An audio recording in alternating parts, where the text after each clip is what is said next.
Ito guys, muli nating panoorin itong CNC Music. Let the words of our mouth and the meditation of our heart be acceptable in thy sight here tonight.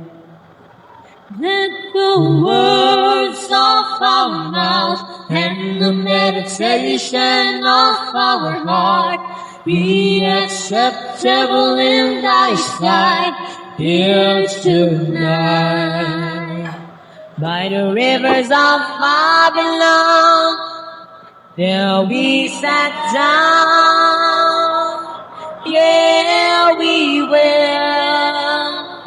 And we remember Zion. By the rivers of Babylon, there we sat down. Yeah, we will. And we remember Zion. Yung boses nila is pang talaga ba? Pang 70s, 80s, 90s. Bagay yung boses nila sa mga ganoong sa mga kanta sa panahon na iyon, mga 70s, 80s, 90s.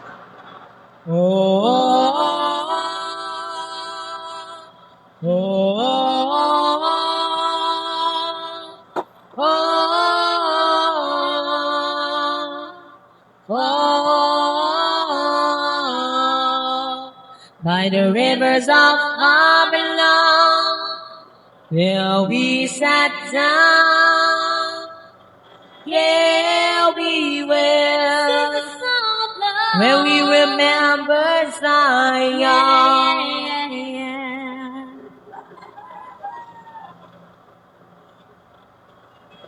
Ay, tapos na.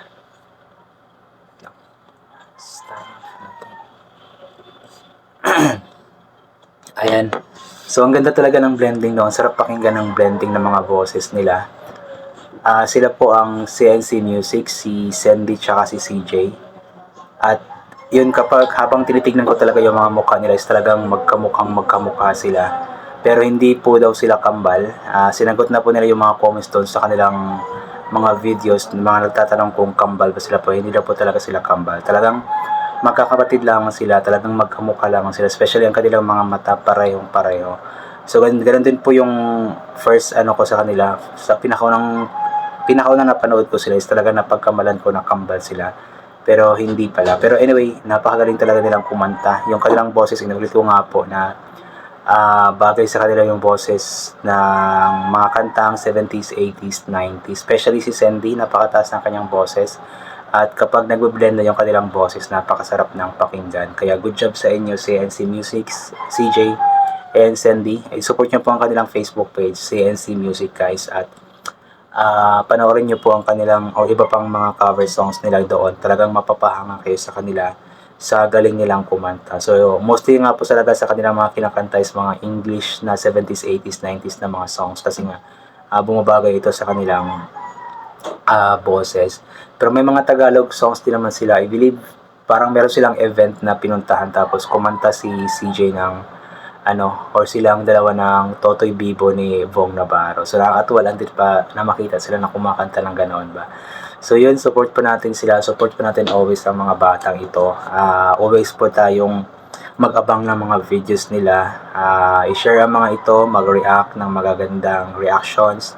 Of course, mag-comment na magandang comments kasi nakakadagdag ito ng confidence sa kanilang sarili at encouragement din para ipagpatuloy ang kanilang ginagawa ng mga cover songs kapag nakakabasa sila ng magagandang comments. So always po tayong mag-comments ng magaganda sa kanila. Always po natin i-share ang kanilang mga videos. And aside sa kanilang dalawa, yung mga pin-feature din po natin na iba pang mga artists, mga singers, ay support din po natin sila. Kung gaano po natin kasi sinusuportahan yung mga ibang artists just like mga K-pop, mga Canadians, Australians, Americans, ay ganun din po sana yung support na ibibigay natin or maibibigay natin sa ating mga kababayang mga artists, especially sa mga singers. Kasi talagang isinashowcase nila ang kanilang mga talento sa social media. Hindi sila nahihiya na ibahagi ang mga ito. At malaki ang may tutulong natin sa kanila kung susuportahan po natin sila. Hindi lang sila CJ at Sandy, kundi silang lahat ng mga artist na nagpo-post ng kanilang mga talents sa social media. Ayan. So yun guys, I think hanggang dito na lamang po itong gagawin ko na reaction video. So thank you so much po sa lahat ng mga palagi bumabalik sa aking YouTube channel. So inulit ko nga po palagi, ulit po natin magdasal, magpasalamat sa lahat ng mga bagay na ating natatanggap kahit na hindi po natin ito hinihingi. Kasi nga po lahat ng mga bagay na meron tayo ay kaloob sa atin ng ating Panginoon. At wala ang mga bagay na ito kung hindi dahil sa Kanya. And always bring payong, kapote, sombrero, or anything na pwede maging protection sa katawan kapag lalabas po tayo. Nang sa ganun kapag napakainit po, hindi po tayo maiinitan, or kapag bigla namang umulan, ay hindi tayo mababasa ng ulan. And always take vitamin C din para maboost ang ating immune system. At hindi po tayo natatamaan agad-agad ng kung ano-anong mga sakit-sakit, especially sa panahon ngayon na paiba-iba nga po yung napakainit, tapos bigla-bigla na lamang po umuulan. So once again, hanggang dito na lamang po, mag-ingat po tayong lahat palagi.